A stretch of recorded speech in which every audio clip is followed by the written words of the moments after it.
Hello, I'm Rory Stewart, and I'm here on Sir John Tusa's latest podcast, The Best Is Yet to Come. And in this episode, Johnny and I, Johnny's my godfather, spend some time talking through his remarkable life. It's an extraordinary idea because what's happening is Johnny, who's just turned 90, is interviewing other people aged 90. And as you can imagine, that sounds slightly off-putting. It's in fact one of the most original, interesting and bravest ventures in journalism, partly because we're all getting older, but partly, of course, as you'll discover when you listen to this episode, you get a form of history, depth, philosophy, experience that you can get no other way. The best is yet to come, available wherever you get your podcasts. Well, welcome to my new podcast, The Best Is Yet to Come.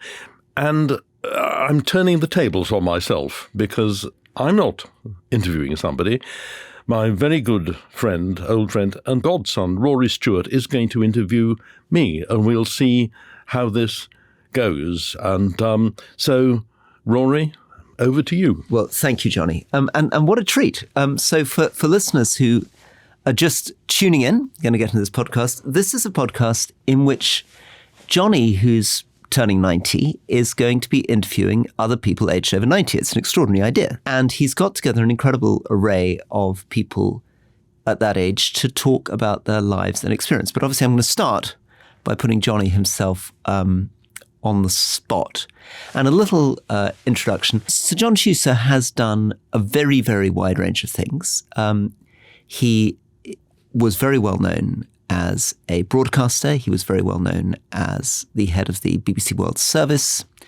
He was very well known as the head of the Barbican Centre. He's also briefly flirted with running Cambridge colleges and run the University of the Arts and many, many other things. I want to begin with something which is very odd, which is when you're interviewing somebody who is your age, the first thing one's trying to get a sense of is what's different, do you think, about being 90 as opposed to, as I am, whatever I am, 53? Is there any difference at all, or is it just like being 53? I would like to think that a certain element of it are like 53, but on the other hand, there's just much more water under the bridge. You've done much more. You do look back a bit more because you have much more to look back on, and there is more of a sense of, my goodness, look at all the things that happened. Look at all the things that we went through. And while you're experiencing them, of course, you just accept them as they go, as they come. And then suddenly you say, but look back over 20 years. How extraordinary that it is 20 years. Normally, when you're 30, 20 years is enormous. And there's a tendency, let's say when you're 90, to think that, 20 years is only the time between 70 and 90. It's not. It is 20 years. And one of the, I hope, useful things about the 90s is that you can look back and say, look at the number of periods of 20 years that you have lived through and how much has happened. I mean, for example, the other day, somebody said to me apropos of the Barbican, tell me, when did you start at the Barbican? Thinking it was 10 years ago. And I said, I began as managing director of the Barbican 30 years ago. Well, I had a glimpse of this because Alistair Campbell, who I do the rest of his politics with, and I were discussing future candidates to be the Director General of the BBC. And this was a month ago, and Alistair said, how about John Tusa? I don't know how old he is. So clearly somewhere in Alistair's mind was the idea that you could be a candidate to be Director General of the BBC, but you are, of course, 90, so you're not actually a candidate to be Director General of the BBC, but you had a sense of sort of time compressing, that he obviously remembers your time running the World Service as though it was yesterday, when in fact it was quite a long time ago. So let's take you back to the beginning and a little bit about your parents, where they came from, when you were born, and your earliest memories. I was born in 1936. I was born in what was then Czechoslovakia. It was in the southern bit of Moravia, which is the central province of what was Czechoslovakia. My father worked for a very large but very fast-growing and innovative shoe company called the Bata Shoe Company, and they more or less invented mass production of shoes. In the past, shoes were made by cobblers, and Thomas Bata, the founder, said, "You've got to turn this into mass production, and then we can, as he saw it, put shoes on the world." He called them shoemakers to the world. And this is a fast-growing organization. They spotted young men. My father was a young man, very able, very hard-working. And Thomas Bata spotted him and promoted him. And my mother worked in the shop in this company town of Zlin. And before my father could marry, old Thomas Bata called him in and said, "Now, I understand that you want to marry." He said, "Yes."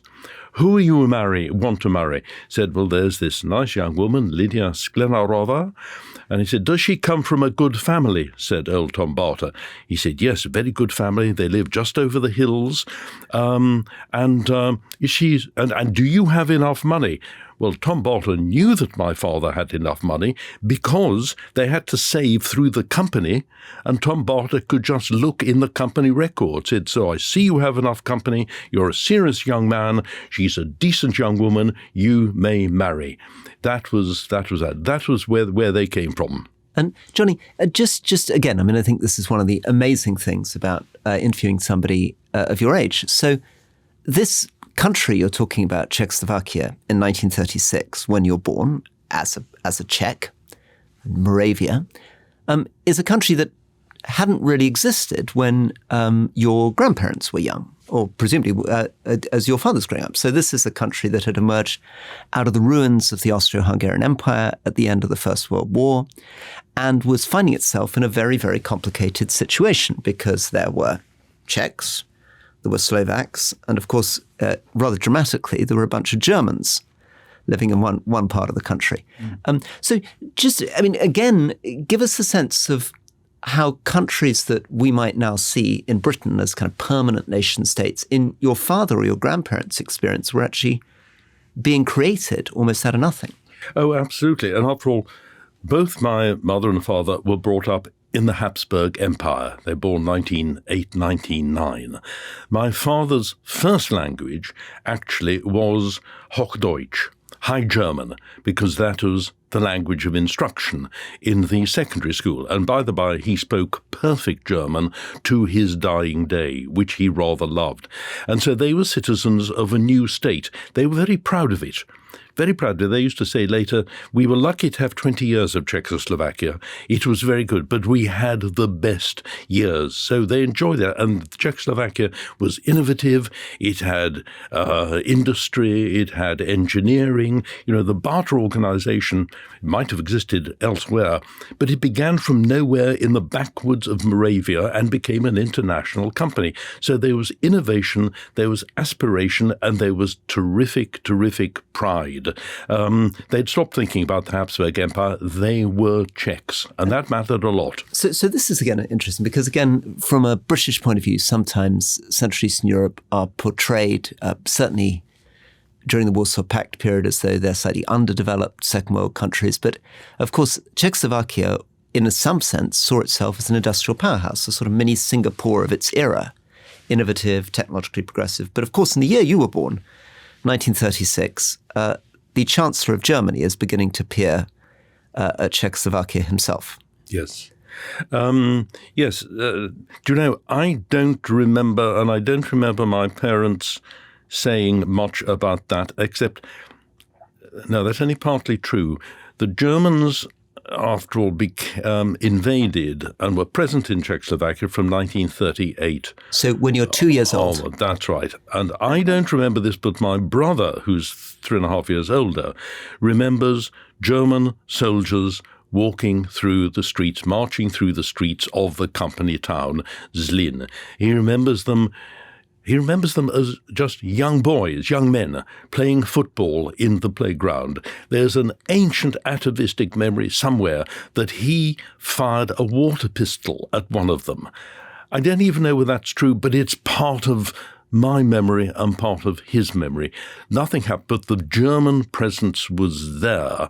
And in a funny sort of way, I mean, my parents didn't talk about it much because I suppose they had other things to think about. And after all, fairly soon, though they didn't know it, they were going to come to England. But this is, in a way that maybe wasn't visible to you as a child, but of course for us now, is really the beginning of the Second World War.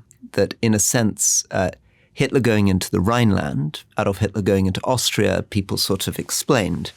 It was the moment at which he breaks into Czechoslovakia that it becomes clear that the whole policy of appeasement has failed, that Chamberlain has been humiliated, and the Second World War is about to be unleashed. So you were born right in the cauldron of what's going to become the bloodiest war in European history.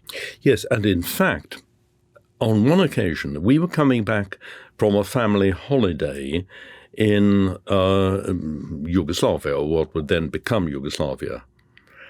And we were stopped at the Austrian border, which was then controlled by the Germans, and told to leave the train because supposedly my mother didn't have the right travel documents, which was nonsense, but it didn't matter. That was what the border guard was saying. And my mother said, what am I supposed to do? And he said, well, you leave the train here and you go to Berlin and you get correct papers. Completely impossible.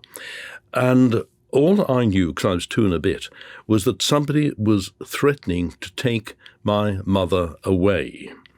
And the story is, and I think I don't remember this, but I've been told, that I then howled and screamed so much that the border guard said, stop that child screaming, pull him on the train, and at that stage the train guard blew his whistle by arrangement with the train driver, slammed the door, and the driver went off. But we could have been turned off the border in 1938. So that was the atmosphere of real peril in which people survived and is just dimly lodged in my mind somewhere, as you can see. And so you then move with your family to Britain, and you then grew up presumably in London or outside London? Outside London. Outside London during the war. Yes.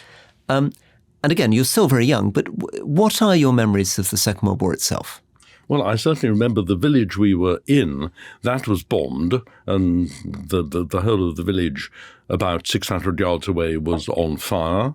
You remember seeing the fire? You remember hearing the bombs? Oh, yes, absolutely. Absolutely. There were bombing raids on Tilbury docks. They were only about 7 or 8 miles away. And, I mean, you certainly heard them, saw the flames. We had 2 air raid shelters. One was made out of corrugated iron and mud and was in the garden. And we spent quite a lot of nights there. It was very damp and very cold. And what would then happen? Your parents would come rushing up to your bedroom and say, yes. Oi, time to go down to the shelter. Yes. And you'd pull on your dressing gown and go down. That's right. And it was very damp and very cold. And as a result of that, I got double pneumonia, aged, I suppose, 4 and a half, and 5. And I was very ill for a couple of months. And I think there was then a new drug. It was a sulfonamide called M&B. I don't say that I wouldn't have survived without it, but it certainly helped. But I was very ill for 2 months as a result of the air raid shelter. And you know, we were very aware there were very, very noisy nights indeed. And your parents, I mean, so here is a father who speaks High German, who's been a high-flying young star in this brand new innovative Czech factory, but now has to move with his wife and children to a completely new country, and now finds the next door village and docks being bombed. What is it like for someone like your father or mother? How do they form new identities? How do they come to terms with what they like and don't like about Britain? How do they get their new sense of identity? In one part, they didn't need to find a new identity for this reason. Because there was no skilled workforce in the Tilbury area for making shoes. Essentially, there were no jobs between Tilbury docks, where you were a docker if you were lucky, and Southend, 30 miles away, where there was a few clerical jobs. And in between, there was very, very little. So the English had to be trained to make mass-produced shoes, and Tom Barter sent over a cadre of, I suppose, about 30 or 40 Czech experts, the finance director, all the people who ran the factories, to show the benighted English how to make mass-produced shoes. This meant that one part of our life, and my parents' life, was still living in a Czech community. So is it the equivalent of a Toyota sending over a group of Japanese engineers in the early 80s to set up a factory in Britain? Yes, absolutely. And so we lived in this Czech community. My mother's best friends were Czech ladies who made wonderful, wonderful cakes and wonderful food.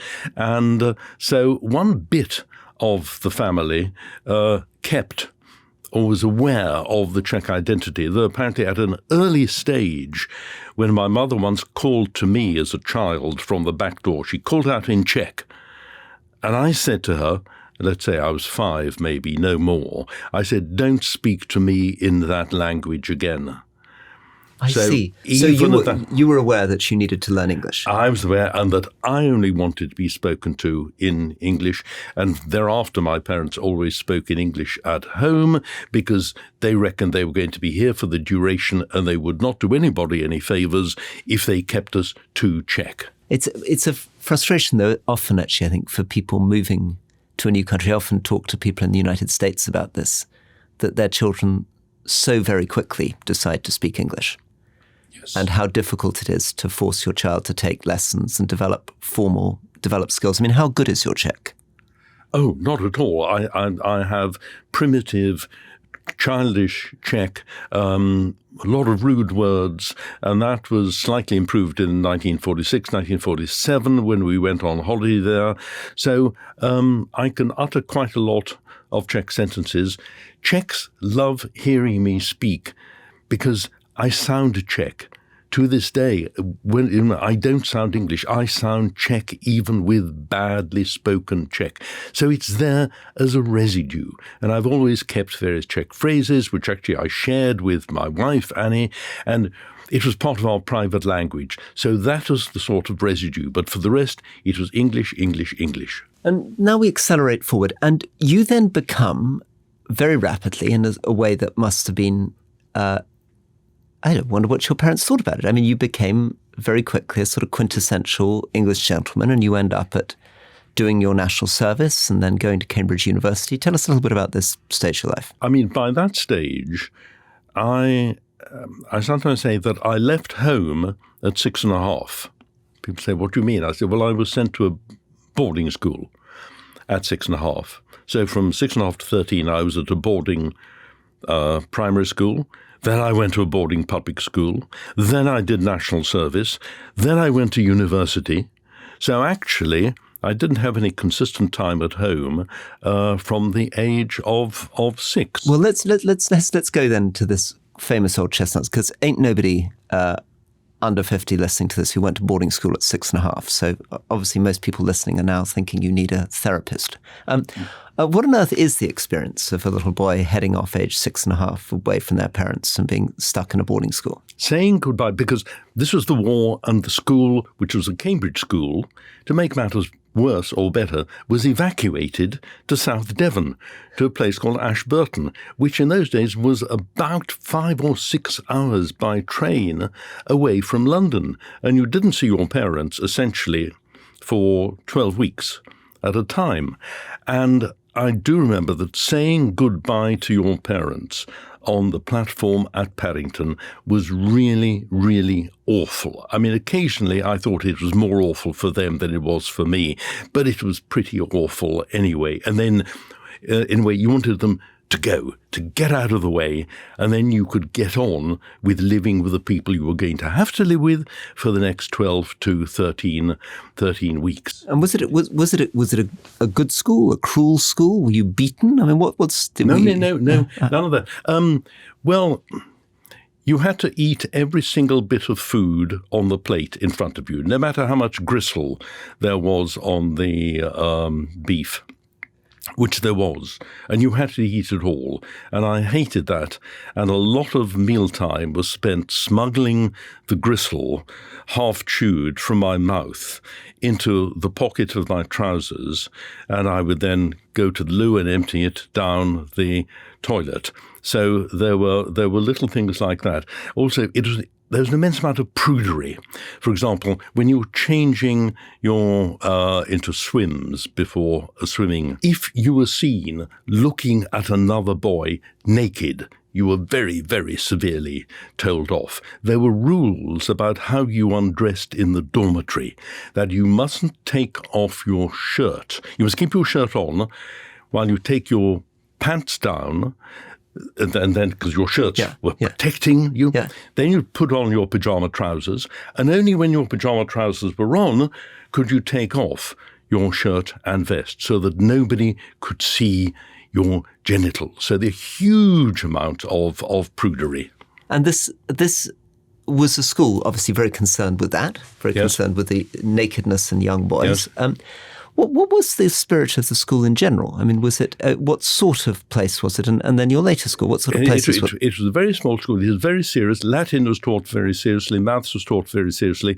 And the Bible was taught very seriously. The headmaster taught regularly from a huge biblical concordance. That is where every single phrase in the Bible is subjected to textual criticism. And it was about 4 to 5 inches thick.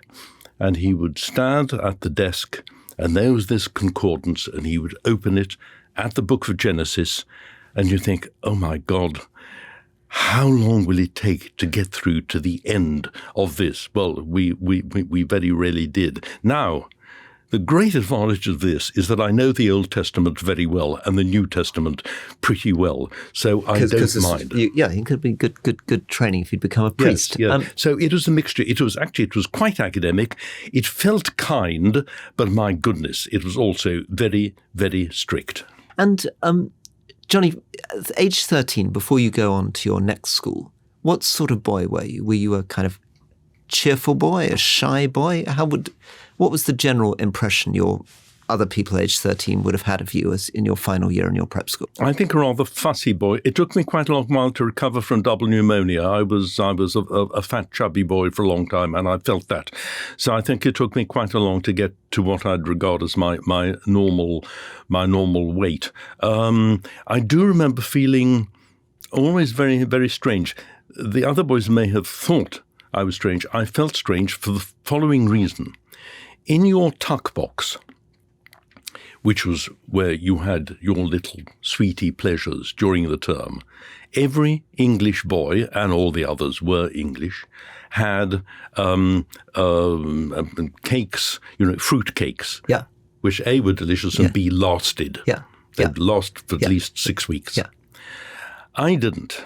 I had a shoebox full of cream eclairs made by one of my mother's wonderful friends. Now, these were delicious and these were much liked, but cream doesn't last.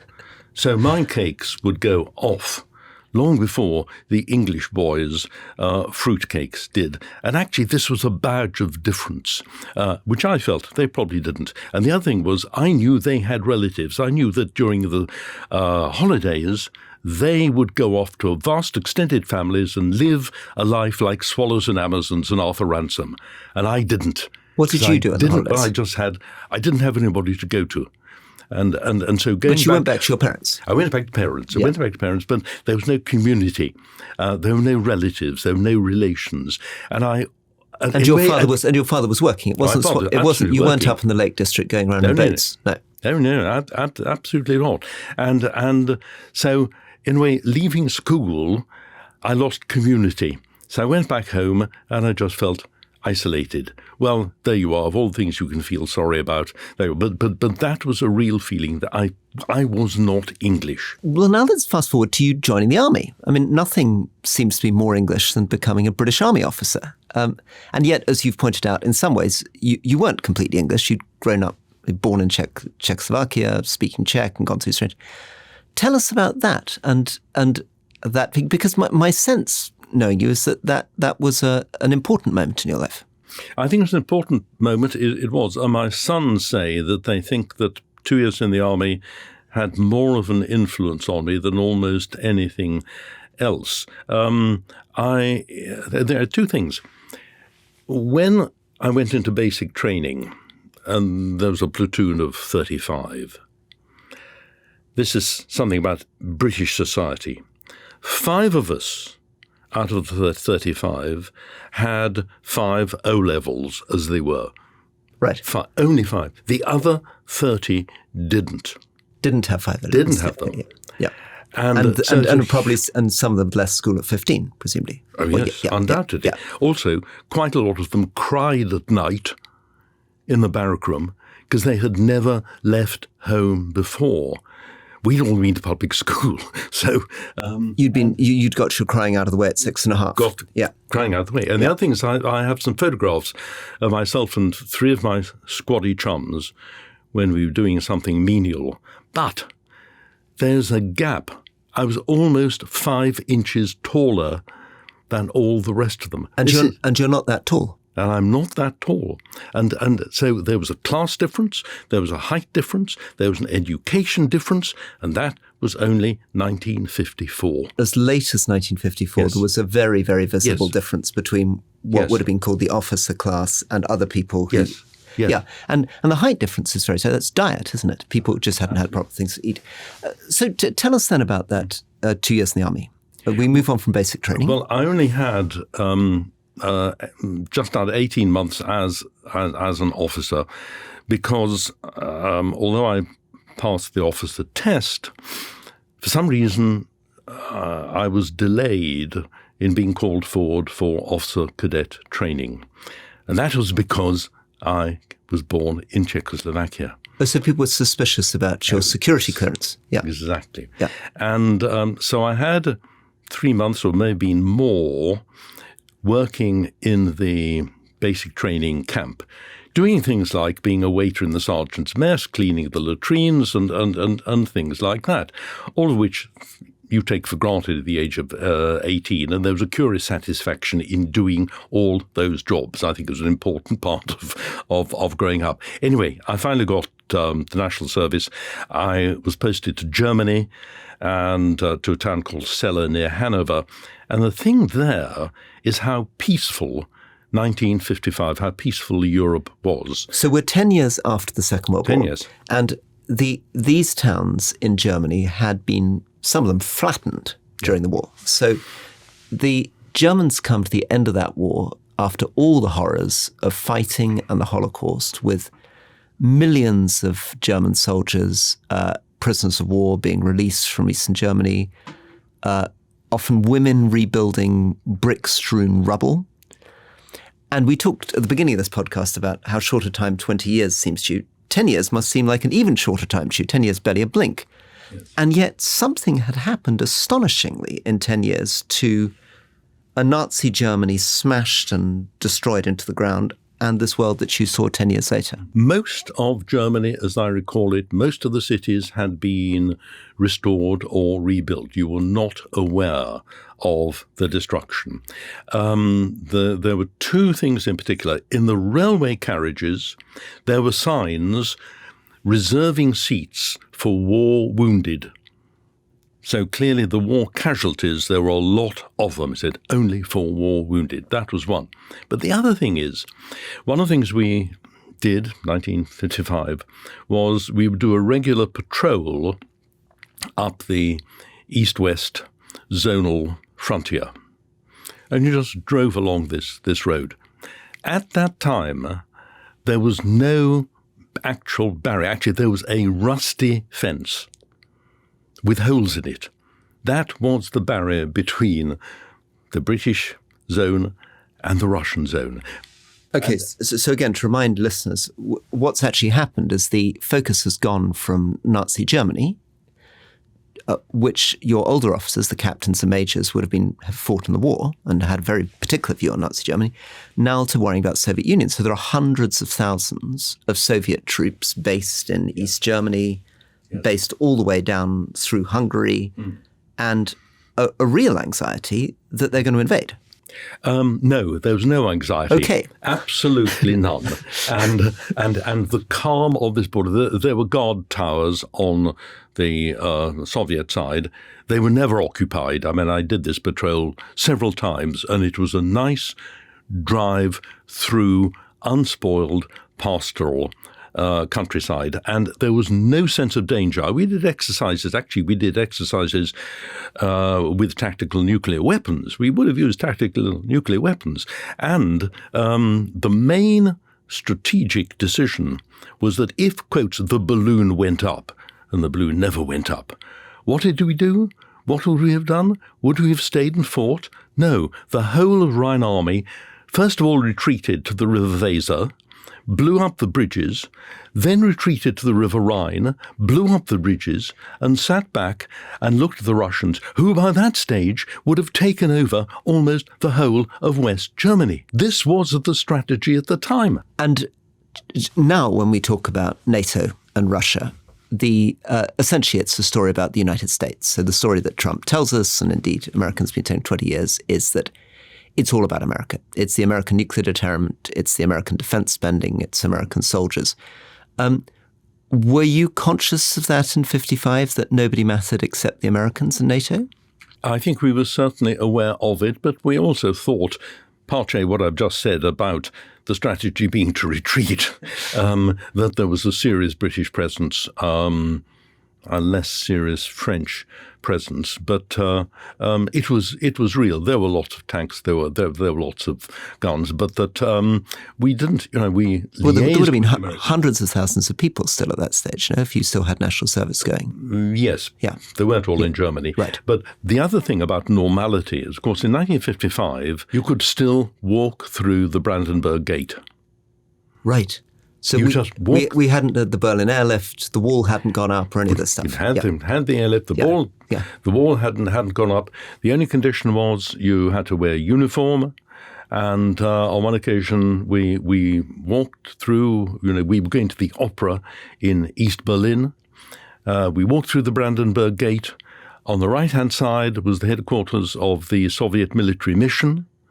As we walked by, the door of the military mission opened and 3 or 4 Soviet generals came out. Because they were senior ranks, we saluted them. You respect the senior rank of another armed forces. They acknowledged the salute. We went further down the Unter den Linden, went into a cafe. The band recognized that we were English and struck up the Lambeth Walk for us, and then we went to the opera and went back. That was how normal it was, 1955. Okay, well, let's anchor your life at this period of your life off 2 key dates, and I want you to talk about these 2 key dates a moment. One of them, when you are about 10, is the Nuremberg trials, and the second one is the Berlin Airlift, and I want you to think about these 2 dates and what they tell us about a changing world. The Nuremberg trial was a determination to produce some sort of end line to the war. And after all, everybody who set the tribunal up said there's got to be some sort of ending. And there's got to be an ending which is actually based in a recognition of evil, wrongdoing, and law.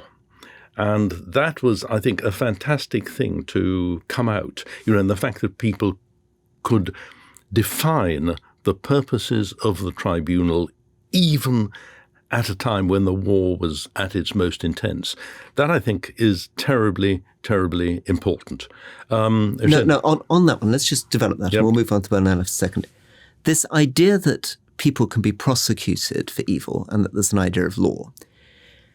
I know you've seen the Nuremberg film with Russell Crowe playing Goering, and one of the clear views that Goering had is, early on, he's thinking, well, I'm not going to be prosecuted. This is ridiculous. I'm effectively the head of state, and heads of state surrender and generals surrender, and then the whole world goes on. We don't end up being prosecuted, right?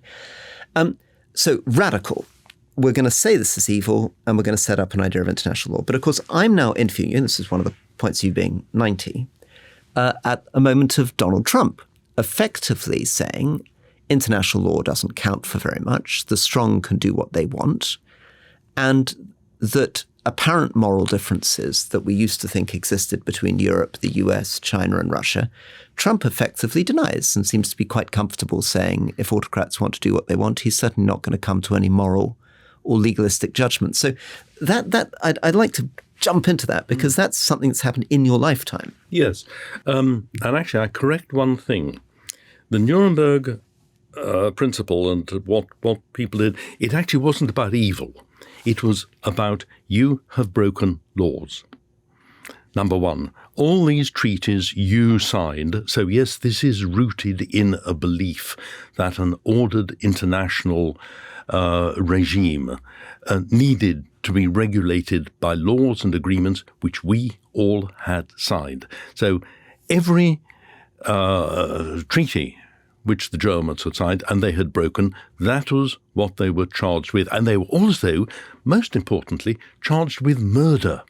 In the end, the members of the Nazi regime who were hanged, somebody said they were hanged because they were closest to the blood. So the Nuremberg, I think, was at once very fundamental. You can't kill people and get away with it. And also, you can't endlessly sign agreements and then break them. Otherwise, law and order does break down. And in a way, if that view of international life has lasted from 1946 to 2026, in the historical perspective, this is a long period of organizing international and state relations on the basis of law. And I think that is, and actually we've taken that for granted, and it's been a good period, a very, very good period. And all I say is let's hope that a period where there are none of these acknowledgements, none of this responsibility, this is as short as possible. Yeah, because it feels like we're in a very, very odd moment in which what struck me about Trump's claims against Greenland are that he effectively was saying, give me Greenland.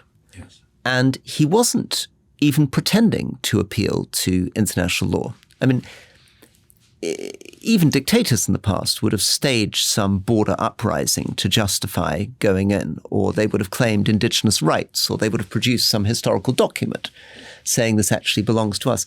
It's very, very novel. I mean, even for a medieval king to say, give it to me, and I'm not going to produce any legal justification. I mean, the beginning of Henry V is full of him generating maybe implausible, but nevertheless legal justifications. What he thinks he's doing, seizing France. People aren't frightened, governments aren't frightened of pointing this out, and sometimes I think that they are, and that it needs to be stated how much of a change in state and national behavior, the sort of things Trump said over Greenland, how much they are. I said to somebody, I don't know why he did this. All he needed to do was to say to NATO, we're agreed that the defense of the High North should be much better, much bigger. What are we going to do about it? And everyone would have weighed in and said, yeah, NATO can do that. You're part of the alliance. I said, surely this was what should have been done. And then a friend said, but that means you don't understand Trump. If he'd thought of going through NATO, that would have shown that he still understood that nations go through the processes, procedures that they have signed up to before. He said, so the expression of power and the readiness for a time to use that power, that is new. All I can say is we've had 80 years of living with international law or the rule of law, and it's been good and we accept it. And I just hope, as I say, that this next period is much, much shorter and that we come to our senses. Berlin Airlift. So what does that suggest about America, the West, the Cold War? Tell us about this moment. I think they did realize that there wasn't quite an appetite for war. It was the Soviet Union actually taking such an opportunity. After all, there were the western sectors of Berlin completely surrounded either by the Soviet sector or the Soviet zone of Germany. It was a little, and it was small, enclave completely surrounded by Soviet force. Well, which Soviet leader wouldn't have taken that and said, "Go on, let's see what they'll do." And I think and maybe this was a survival from the Second World War, that the Allies were sufficiently resolute to say, you can't be bullied like this. After all, this was very, very short time after the end of the Second World War. You cannot be bullied like this. And we're not going to respond. We're not going to over-respond. We're going to do something really, really boring. We're just going to stand by our rights, which is that we can fly into Berlin, and we're going to fly all the stuff that Berlin needs in. And I think there was a coolness, but a resolution, but an absolute determination not to be bullied. And that's also a very, very important factor in international relations now, isn't it? Let's now return to your life. So you go to Cambridge, and at Cambridge, you become quite a sort of academic type. You become very interested in history. You ultimately go on to do master's degrees and write books. In fact, famously with Anne, wrote a book on Nuremberg and Berlin Airlift and all this sort of thing. So tell us a little bit about that phase and what captivated you about that, and why didn't you become an academic? Because I'm not an academic. I don't have the mind. I don't have the detail. I don't have the patience. And that became very apparent. I did a supposed fourth year of research. I don't think the subject was very well chosen. It wasn't well supervised, and I certainly didn't have anything to contribute. So although it was in some respects a wasted year, it was a year which made it perfectly clear to me that, the academic life, I wasn't fit for it, and it wouldn't suit me. And by that stage, the BBC and other things were beckoning. But that fourth year meant that I knew academia is absolutely not for me. And by the by, when you mentioned Nuremberg, Anne, my wife, who you know very well, she wrote it. I helped her. I could never have written that. She did. So it was a very, very useful lesson. Nothing. Get out of academia and get into, hopefully, the BBC. Well, give us a sense of the BBC. So the BBC at that stage represented what for a young graduate? What was this beast you were joining? It represented imagination, it represented opportunity, it represented ideas, and also, because already then I was interested in what were called the BBC external services, it was broadcasting. They used to use the word truth. That's not a word that we're comfortable with now, but accuracy.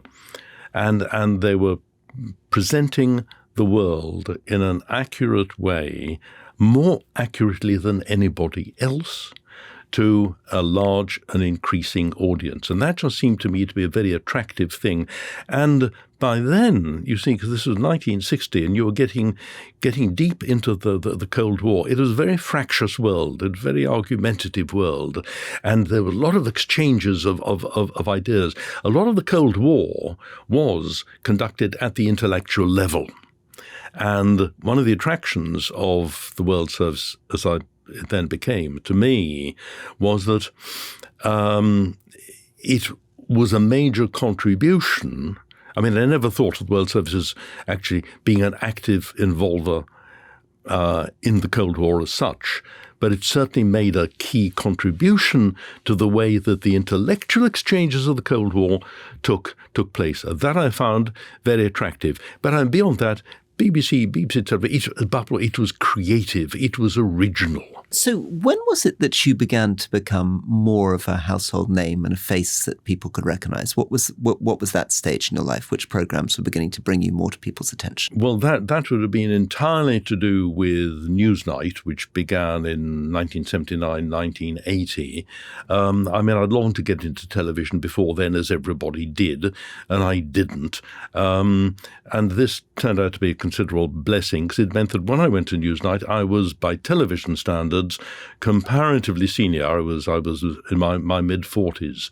And I can start absolutely afresh. And the only reason I got into television was by chance, in this sense.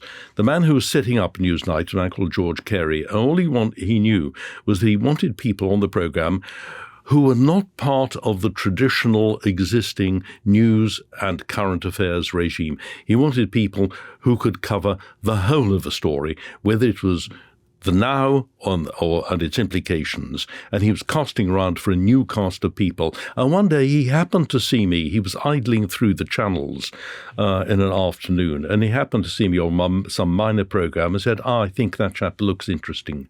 It was as slight as that, and he got in touch with me. But if he hadn't done that, who knows what would have happened. And so that was how Newsnight began. Well, let's lean into that a little bit.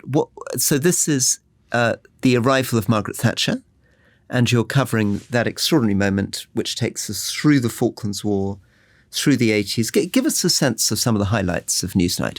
Well, one of the things was that this was the time when Labour was having to defeat militant tendency. And one of the very first items I did for Newsnight was about militant tendency.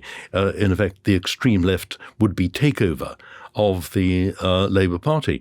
The Labour Party hated it, and they were in complete denial about it. And who were militant tendency? I mean, what was going on? They were Trotskyites? What were they? They were Trotskyites, yes, and they were deeply rooted certainly in Liverpool and in other northern constituencies, and in London as well. There was a man called Ted Grant, who was a leader of militant, and he was famous because he had what we called the militant chop. That is, his left hand went up and down like a semaphore signal, and when he was speaking. Yes, it was oddly comic. But the Labour Party argument took place regularly in the Newsnight studio between a man called Eric Heffer, who was of the soft, moderate, but traditional Labour left, and Joel Barnett, who was of the, right. And they would come in regularly and knock bits off one another. There was the Labour Party beating itself to pieces in full view of the public. And all that took place on a regular basis in the Newsnight studios. What did you learn about interviewing? What did you learn about journalism through Newsnight and how to deal with politicians? I think it helped me to expand. I've always thought that you try to think of different questions to ask. And you say, if I were listening to this interview, what would I want to hear that I would find useful? In other words, you're not asking questions from a sort of preset agenda or the questions which other people have asked. You're saying, what do I really want to know? What do I really want to know from this? And if I want to know things from this, then possibly the audience may as well. I mean, Roy Hattersley, who was leading member of the Labour Party for many years, I mean, he once said, and I was very proud of this, that when he was being interviewed by me, it was like a batsman facing the then England fast bowler Brian Statham. And Statham wasn't the fastest, but Hattersley said, every ball, you had to play every ball. Right. And he said, with my questions, you had to play every question. And that was fine. I thought, good, if that's what he thought, and if that was the result, if you always have to answer the question, you try to evade it, of course. But if you can't just deflect it, that was what I think I did, what I hope I did. And then would I be right in saying that the role that you were most proud of in the BBC was running the World Service? Yes. Tell us about that. What dates were you there, what this moment was, and why you loved it so much? Always loved it and everything it stood for. And after I went to the World Service as my very first job in the BBC in 1960, and then the position of managing director came up in 1986. I hadn't remotely thought of applying for it. Again, chance comes into it. An acquaintance of mine came up to me at a party conference and said, I see that the job of managing director of the World Service is free. I presume that you'll go for it and that you will get it. Well, I hadn't thought that I would go for it, and I didn't think that I would get it. But I then started to think about it. So I put in for it. And the reason that I got it, I mean, first of all, I clearly knew about the BBC, about the World Service. I knew about being foreign. I think being foreign actually helped. I wasn't frightened of foreigners. I wasn't frightened of foreign accents. I lived with my foreign accent. But the most important thing was that the chairman of the BBC then was a man called Stuart Young. And Stuart Young, coming from the outside, he was an appointee of Margaret Thatcher's. And he was fed up with what he saw as a sort of roundabout of senior BBC apparatchiks going round from one top job to another and taking it in turn. And he thought this wasn't good enough, it didn't produce good executives, and that he needed somebody different. Well, he certainly had that with me, and various people said, well, John has many qualities. He doesn't know anything about money, and which isn't true. But Stuart Young said, there are people he'll employ who do, and he will learn on the job. But it was Stuart Young's wish to have somebody new, but who knew the World Service. That was the most important thing, and I had 6 years as a result. And that's an extraordinary moment, because rather oddly, at the age of 50, you're suddenly getting your first really big management role. I mean, generally speaking, people who go into big management positions, and you were managing a big budget and a lot of staff, would have been professional managers. Your father had been a professional manager, but you hadn't been. What did you then learn about that? And what do you think your strengths and weaknesses were in leading organizations? One of the strengths was actually something I learned from my father. That was management by walking around. He walked around the factory, 3,000 people, at least once a week, and he knew the names, it was said, of about half the people there. And that was a very, very, very powerful influence. So the idea of being part of the organization was part of what I knew. Secondly, I knew the World Service from the inside, and I'd known it for 25 years. And above all, I thought, what I know and what I think I can bring is an idea of why the World Service matters, what it's about. In other words, it's not about organization. I mean, you can come to that and you can do it. But unless you're telling people, unless you're representing to people in the organization why they do what they do, the rest is all flim-flam. So, and I think people recognize this, that when I came into the World Service, they knew that I knew what the World Service is about, and I wasn't imposing it on them because I shared it with them. I want to think there are two things about an organization, and I've seen it elsewhere. The ethos of an organization and the pathos. The ethos is how an organization works, the nuts and bolts. But the pathos of an organization is how it feels. And what I did from the beginning, and wasn't difficult, was say, how does the World Service feel, and how does it want to feel to do its job better? And everybody stood up and said, almost everybody said, fine, we're on your side, let's do it. How did you describe that? What is your feeling of what it was and what it should do? You of course, you expressed it in words, and that it has a role to play as, I'll put it as softly as I think is decent, a role to play in giving listeners the information that they need to take decisions about their lives wherever they may live. Somebody once said to me, you don't seem to be interested in changing people's beliefs. I said, I'm not. And they said, why not? I said, because I don't think that's our job, and I don't think that's a decent thing to do. What you do is you say, give them the information and then make of it. We had a very famous Russian commentator called Anatol Goldberg. And Anatol said, you do not broadcast to the people in the Soviet Union, he was Russian, and tell them that they live in a ghastly society. They know that. Don't do it, but give them the information to help them to reach whatever conclusions they want and to do whatever they want. But you don't preach, above all, you don't preach to people. And I think what we also try to do is to say, we'll make mistakes, but we'll give you the best that we can. So expressing this, and essentially almost everybody said, that's what we want to do, that's what we want to be. Having had this extraordinarily successful career right the way up until you're into your mid-50s, where you've been a real sort of almost a mini national treasure doing Newsnight, you've done your foreign reporting, you're now running the World Service. Rather late in life, you then had, I suppose, two things which maybe I'm being a bit unfair, but were sort of disappointments or setbacks. One of them is you didn't get to run the whole BBC. And the other is you had an experiment at running a Cambridge college, which was not a fully happy experience.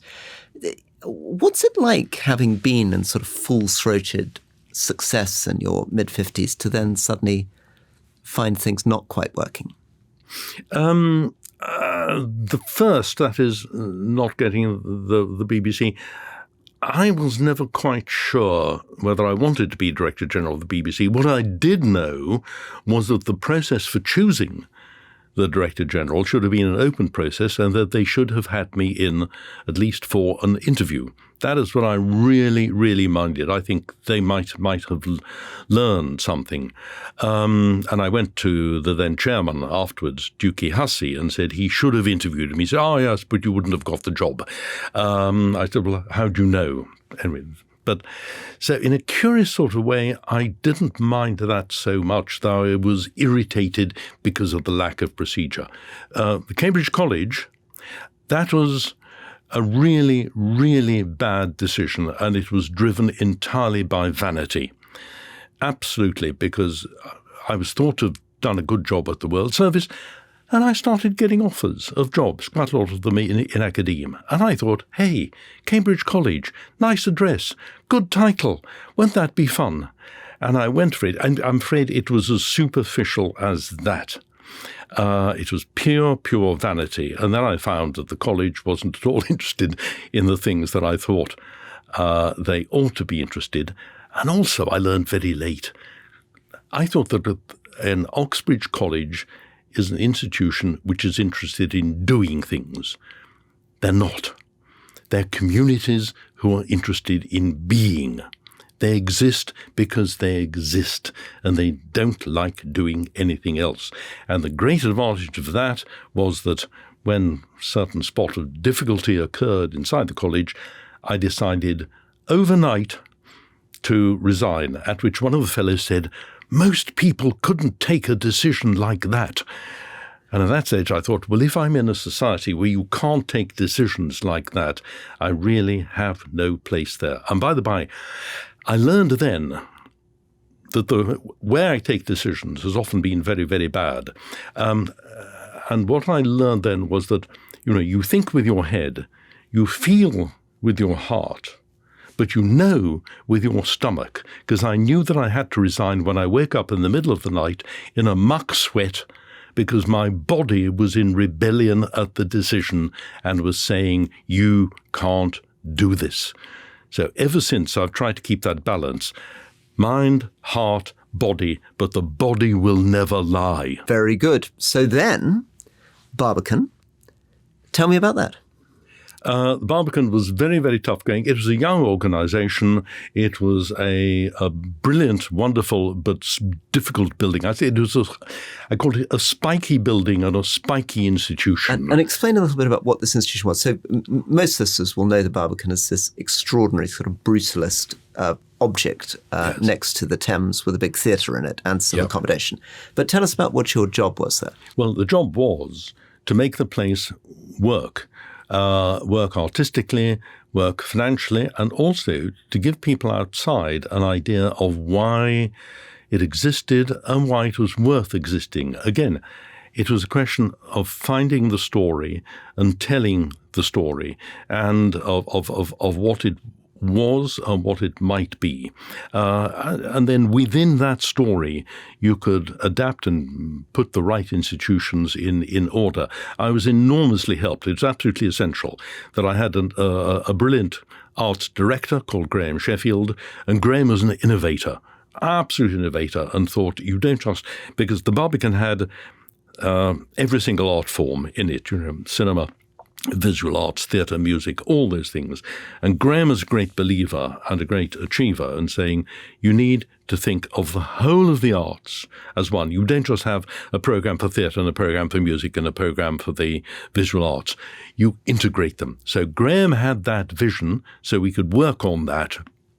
And then it's a question of helping the organisation to deliver that vision. That took quite a long time. That took about 3 to 4 years. Were there moments early on in the Barbican where you thought, oh my goodness, I've made a mistake, just as I did with the Cambridge College. This doesn't quite fit me? I never thought it didn't fit me, but I thought it was very hard work, and I had a 3-year contract, and at the end of that 3 years, I was saying, it's such tough going, because getting change, getting the organisation to change, getting the City of London Corporation to change, this is very, very tough going. I wasn't really serious about walking away, but it felt hard work.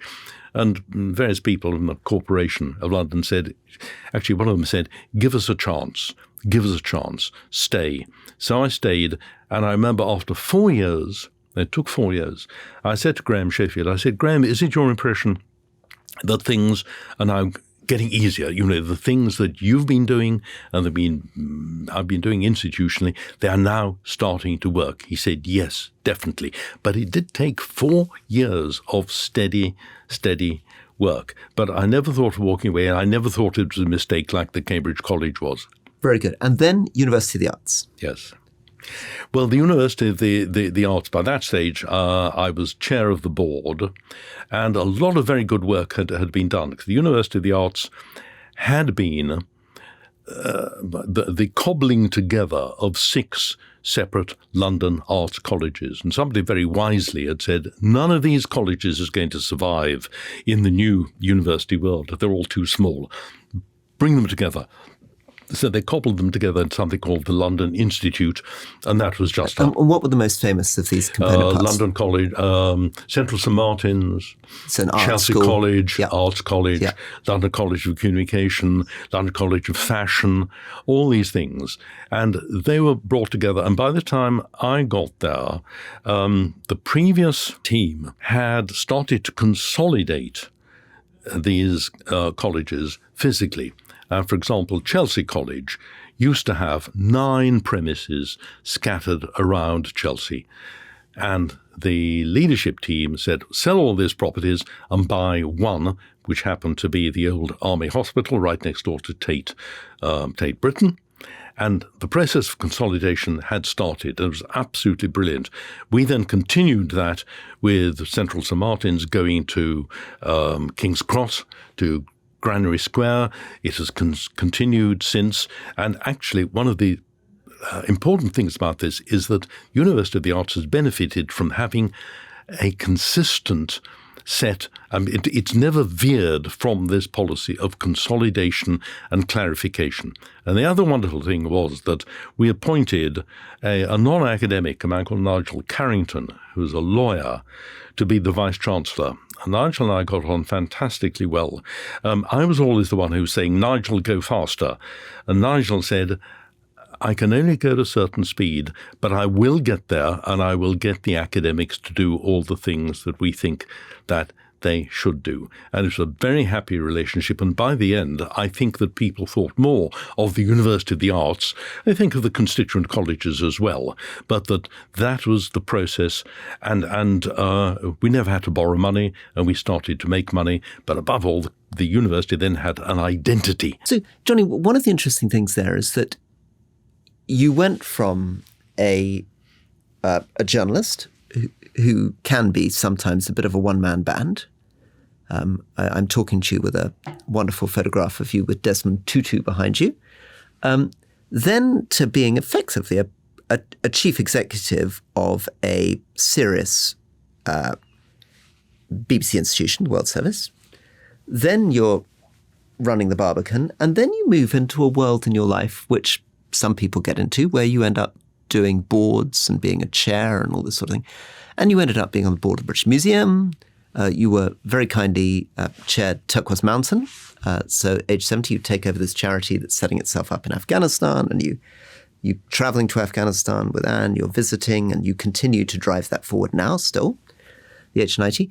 Tell us about that briefly. What is this whole world of boards that grand people like you get into? The thing is that, and I wonder whether people always go onto boards with this in mind, it's an experience where you learn. Because you learn about other organizations and other very, very different organizations. If you're lucky, let's say, you sometimes think, whatever the faults of the organization whose board I'm sitting on, we, in my parent organization, don't make those mistakes. At other times, you spend your time saying, my goodness, this organization is doing things better than I am elsewhere. So it's a terrific learning process. I think the other thing is that it's a very human process, and people don't understand this. They think that going on a board means that so long as you obey the dictates of the Charity Commission, which you should, of course, that's what it's about. That's not what it's about. It's about the human relationships of within the board, but also the chairman and the chief executive and the board and the executive board. And so many boards get this wrong. The supervisory board doesn't talk to the executive board, or vice versa. The chief exec hates the chairman, or the chairman doesn't trust the chief exec. And there were some very, very painful things, very painful indeed.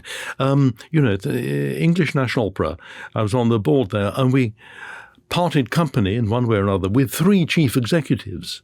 And that was very, very painful for them. It was very painful for us.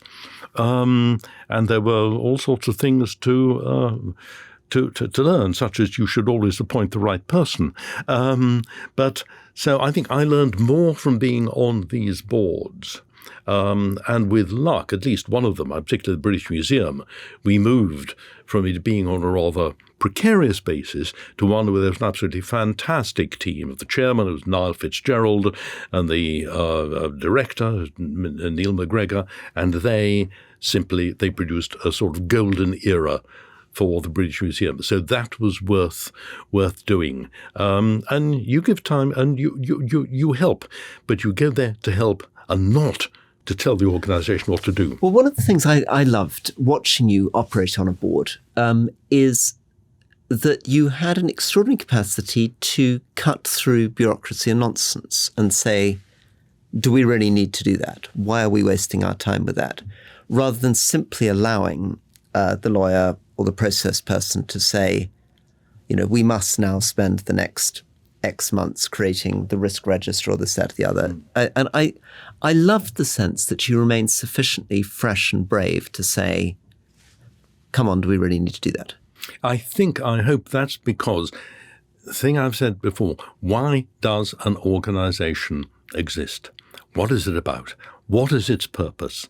And therefore the things you're seeing when you're on a board is, what are the recommendations which are going to improve that sense of purpose? And what are the ones which might actually get in the way? And too often, the things that particularly irritated me was when there were processes and rules and regulations which weren't actually going to contribute to what the organization was about. So it was, I hope, that sense of never forget what it's about, and the board must always help and encourage the executive only to do things which make the organisation better. I want to have a thought about alternative lives for Johnny. So, presumably you could have been an army officer, been a general. You've told us you didn't want to be a professor. I don't know, you could have been a senior civil servant. You could have been, I suppose, a member of parliament and a minister. Are there things that you sometimes look at and you think, that's a sort of version of me which maybe I could have explored more or might have done, which I didn't do? Not probably in those terms. And the reason for that is a trait in my character which I perhaps came to understand fairly late, but I was told one of my sons said, and that is that I'm pathologically decisive. And if that is a characteristic, and I think it is, and it's quite useful, it has its drawbacks. You make mistakes, you plunge into things. But I would rather be pathologically decisive than indecisive. And I think that we have now turned indecision in this country into a way of life. And that I find profoundly irritating. For example, I would have loved to have been a chairman of the Arts Council and have said, what's the big purpose of the arts? And then you cut particularly all the stuff that's been taking place in the last X years, which is minutiae, detailed interference, which gets in the way with the big idea of the arts. I would love to have done that and to have overseen an absolutely golden era of the arts, which is, the British art scene is completely capable of. It's wonderful. And why, listen, given how frustrating it was running a Cambridge college, why would it not have been equally infuriating, being chairman of the Victoria and Albert Museum? Wouldn't you also have thought, here's a huge bureaucracy with a lot of curators doing their own thing, exhibitions booked a year in advance, there's not much I can do except raise money? Yes, it might, and that's one of the many reasons why I chose to stay with the University of the Arts rather than go to the V&A. I never understand now why the government appointed me briefly to the chairmanship of the V&A. I didn't have any money. I didn't have any contacts. They then appointed a man called Paul Ruddock, who had money, who had contacts, and who was a brilliant chair. And absolutely right. And I've never understood why I was made chairman of the V&A, because I couldn't do all those things. But if you want, my offering would be, if you want to help an organization to realize what it wants to be, then I think I can help you, and I can cut through the crap. Indeed, I don't like the crap. Okay, very, very final now. Are you struck by the oddity of being old? What do people not explain to you about what it's like to be 90? What does a 40-year-old not quite get about the condition that awaits them in 50 years' time? Well, when I was first pitching this idea, and I was pitching it to a room full of people in their 40s, and they looked rather puzzled at the thought that anybody should want to interview people in their 90s. I had a lot of sympathy with this. And then I said, no, spell that. What do you mean? And then somebody said, well, these people in their 90s, are they all right? I said, you mean, are they gaga? I said, well, I wouldn't put it like that. I said, they are at least as bright and sentient and clever and in control as you are. And then certain, people say, that's all right. So I think people... But they don't quite believe it anyway, even if you say it to them. But and then when they meet these people, they say, oh my God, aren't they extraordinary? People are sentient, but presumably it's also true that getting old is tough.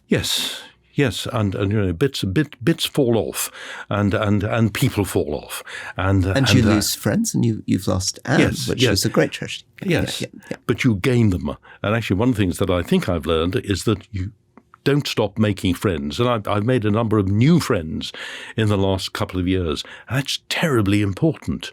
In other words, insofar as you can, don't stop anything. You'll have to stop everything. But don't stop things before you have to. Don't stop thinking. Don't stop doing. Don't stop making friends. Don't stop enjoying.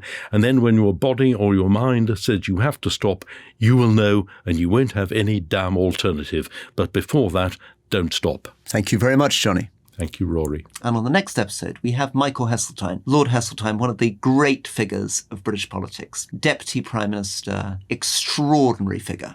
Interviewed by Johnny. The best is yet to come.